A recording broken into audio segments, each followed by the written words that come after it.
সমস্যাবিহীন পৃথিবী হয় না। মানুষের জীবন মানেই সমস্যা। সমস্যা নিয়েই আমাদের জীবন পরিচালনা করতে হবে। আপনি একটা সমস্যার জন্য আজকে একটা সেক্টর ছেড়ে অন্য একটা সেক্টরে চলে গেলেন। সমস্যা থেকে পালিয়ে গেলেন।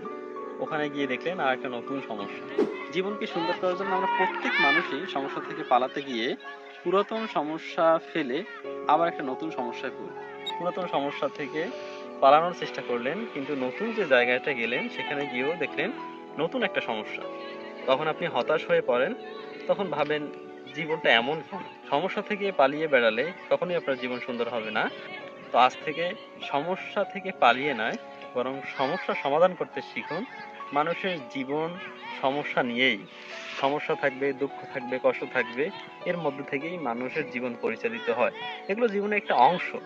আপনার শরীরে যেমন হাত, পা, চোখ একটা গুরুত্বপূর্ণ অঙ্গ, ঠিক একইভাবে মানুষের জীবনের দুঃখ, কষ্ট, সমস্যা এগুলো একটা অঙ্গের মতনই। এগুলো ছাড়া আসলে জীবন অসম্পূর্ণ। তাই সমস্যা থেকে পালিয়ে নয়, বরং সমস্যার সমাধান করতে শিখুন। তাহলেই আপনার জীবন সুন্দর হবে।